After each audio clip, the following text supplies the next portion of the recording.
What is going on, all you friends, true believers, and newcomers alike? Superfly Comics Guy here, and it has been a whopping 8 months since we took a look at the Amazing Spider-Man Omnibus Volume 2. It's been 84 years. No, it's been 8 months. 84 years. Okay, so it's been a really long time, but we're gonna fix that today because we are taking a look at the Amazing Spider-Man Omnibus Volume 3 today. We'll be taking a look at the cover, the spine, the contents collected, the build quality, and a flip through where I can share some of my thoughts, opinions, and recommendations on the book. So, if you enjoy the video at any point, you know how to show it, and feel free to leave your thoughts down below. But with that out of the way, it is once again time to jump back into the past for some Silver Age goodness. Let's go. Okay, so you are looking at the standard cover dust jacket here. Back when I got this, I didn't even know there were direct market cover variants, but there is a direct market cover variant for this omnibus from issue 101. Honestly, I'm not really a fan of either of the cover choices that they picked for this omnibus. Even I think the direct market variant, that whole 6-armed Spider-Man thing, yeah, because that story is in here. Not a fan of that. I think it's kind of goofy. I much rather would have preferred something like issue 70 or issue 98 or even 100.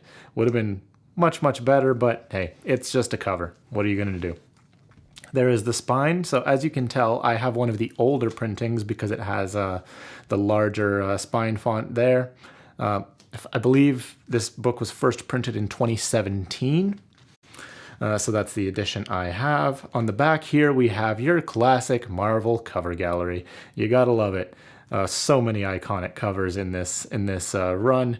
Cover price of $100 US, $127 Canadian, and look at that. Nice and short and sweet. The contents is just Amazing Spider-Man 68 through 104. It is nice to be able to go through the contents without leading you into a run-on sentence for once. But let's have a look under the dust jacket here. And nothing particularly of note under here. It's just your typical old school kind of design that Marvel uses for their Silver Age books.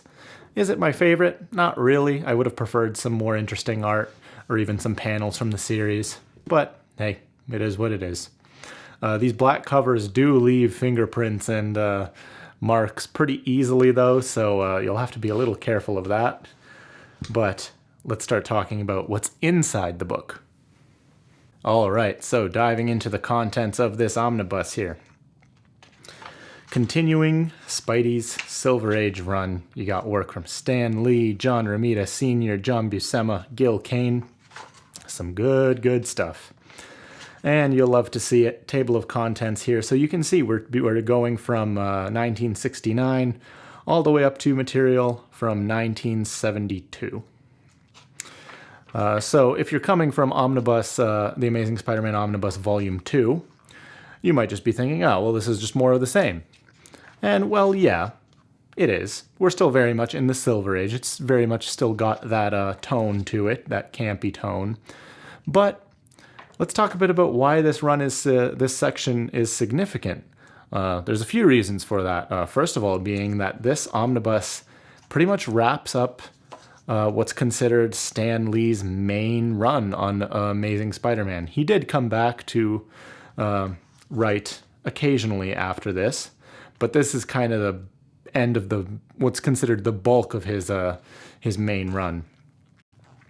Actually, what's really cool is we start this omnibus with this stone tablet saga arc type of thing, which is pretty interesting because if you've seen my other Silver Age Omni reviews, I've often said that these books kind of feel like just single episodes of like a cartoon show, the issues I mean, where you can just, each issue is kind of its own self-contained thing. But this stone tablet saga was kind of interesting because it was sort of the first time they were really stringing together a long arc that lasted multiple issues. And if you're coming from modern comics, you're like, yeah, that's totally commonplace. That's nothing new to me. But back then, that was a big deal. There's a foreword at the beginning of this omnibus by John Romita, actually, where he talks about how how strange it was for him and how stressful it was behind the scenes to sort of keep the story going and introduce new villains. And sometimes they didn't even know where the story would be heading until they finished an issue. So that's pretty cool. But you also get some other developments in here. Tensions between Spidey and the police start to become a bit more heated. I thought that's always a really interesting element of Spider-Man comics, or just Spider-Man stories in general. I don't know, I kind of like it when he's just like at odds with the police. They don't know whether he's a good guy or a menace. Shout out to J. Jonah Jameson there. If you're a fan of Peter and Gwen's relationship, something very, very big happens in here that complicates that relationship significantly.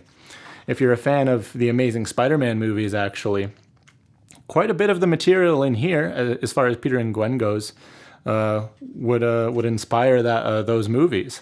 So there's another reason you might be interested. In terms of significant first appearances in this omnibus, you're going to get the first appearance of characters like Silvermane, who's like kind of an old gangster type of guy, the Prowler, the Schemer, and even Morbius himself, the movie of all time.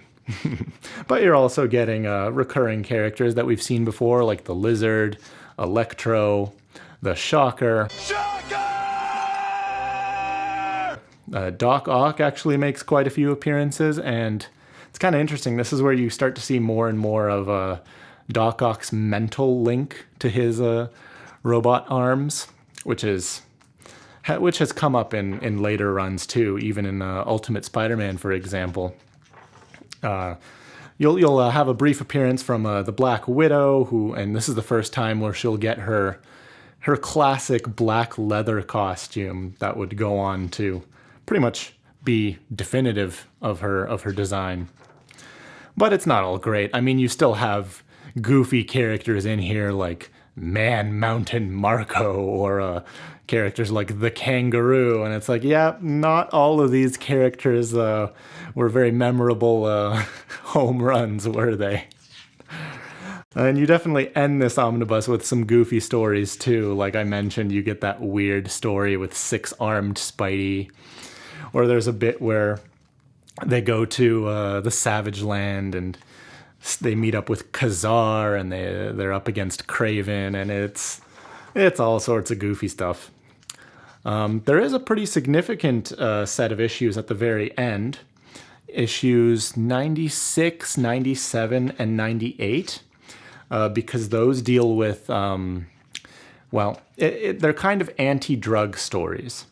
Because the gist is that, Peter catches Harry Osborn taking pills, and it's leading to all sorts of complications with his life, and he has to kind of convince him to get help. But that was a big deal back then, because there was this thing called the Comics Code Authority. Like, if you see at the beginning of an issue, every issue was labeled with this approved by the Comics Code Authority tag, which just meant, they couldn't talk about things like excessive violence or drugs or anything. But when you look at those issues, 96, 97, and 98, they shipped without that label, without being approved by the Comics Code. And that was really a big deal at the time, because it's like, wait, if we can just make issues without having to be approved by the Comics Code, why are we even bothering in the first place? And that really sort of opened the gate to more mature storytelling being able to happen in comics. So that's a neat little piece of history for you there. But come on, how can I go through this review without talking about the art? If you saw my Volume 2 review, you know I raved about John Romita Sr.'s art. There's that Black Widow issue I was talking about, where she goes from this costume to her more iconic, come on, where is it? There it is. Her all-black leather outfit. Love to see it. But yeah, man, John Romita Sr., easily my favorite Silver Age artist. Like, it's just incredible. He makes this world so beautiful, the people so beautiful. You might think of Silver Age art as being kind of, campy or hokey. And yes, sure, there is a bit of that. But don't get it twisted. John Romita Sr. can draw some freaking epic looking panels and covers. I mean, some of the most iconic covers in here you'll find. Or crazy cool atmospheric panels like this one that you're seeing on screen right now. Really good stuff. But it's not all Romita Sr. in here. You'll also get Gil Kane will start to do more and more of the penciling just because John Romita was so busy juggling all these different books. But yeah, Romita's schedule was getting quite busy, so now you start to see Gil Kane coming in to do the pencils, and Romita would occasionally assist with inking and such. And you'll see, Gil Kane very much kept that same spirit, that same Romita spirit. But I still prefer John Romita's style. I think Gil Kane starts to, when he draws Spider-Man, he has a habit of like drawing his eyes in this sort of weird teardrop shape that I don't know why, but it just threw me off for some reason. It didn't really have the same sort of angled, aggressive look that the Romita eyes had, which I really liked. But I mean, come on, don't get me wrong. Gil Kane is still a really solid artist, and he can draw his butt off when he wants to. Like, look at this panel, for example, just crazy splash pages, which you wouldn't quite expect from the Silver Age, but they're still in here occasionally. And if you look very closely at that panel, you'll see the slightest little indication of some spaghetti webbing.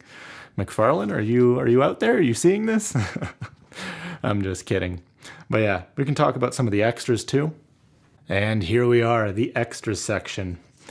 And like I said, man, I love the extras in these Silver Age books because just for whatever reason, when it's like material this old, it just feels like such a privilege to be able to see some of this material, like cover sketches by John Romita for Amazing Spider-Man 68. It's like you're looking at a piece of history here. Whereas with modern books, it's like, yeah, the extras are cool and all, but it's like, it was done recently. I don't know what it is, but it's so cool to be able to see this stuff, man. Like, look, original art. Like I said, some super iconic covers you'll find in this omnibus. Man, such a feel-good omnibus. But yeah, I mean, like I said, I always warn that, you have to know what you're getting into when you're choosing to read a Silver Age book. It has to be, it's a very specific sort of a taste, I suppose you could say. Yeah, you have Morbius, a bunch of covers here.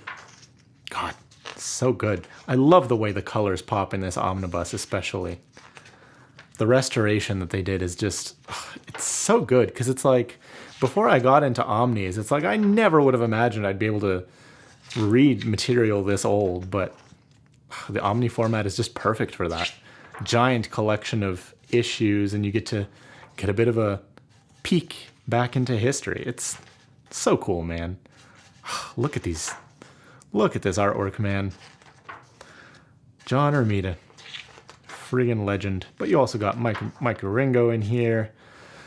At the back. Yeah, there's lots and lots of extras. We don't have to go one at a time. But there you go. And there's the standard cover once again. But that'll do it. As far as build quality goes, and keep in mind this is the 2017 edition, this book has 914 pages. There is that eye. Pretty good, considering this is one of my earlier omnibuses, back before I knew how to properly stretch a spine. But as you can see, the eye was pretty fantastic. It lays over very well. There's no gutter loss. That is admittedly helped because you have this buffered white space in the middle because of the way the books were paneled back then. So really, you'll never be losing any art. There is minor page bleed every now and then because you'll see there's lots and lots of white being used all over these pages. So you will occasionally see art bleeding through from the other side. but the pages aren't that thin. It helps also that the art is just so colorful, so that helps to hide page bleed as well. But just to wrap up some thoughts for you here, while I don't think this volume is as strong as Volume 2, it's still really, really enjoyable. If you've enjoyed Omnibus Volumes 1 and 2, then definitely you'll want to pick this one up too.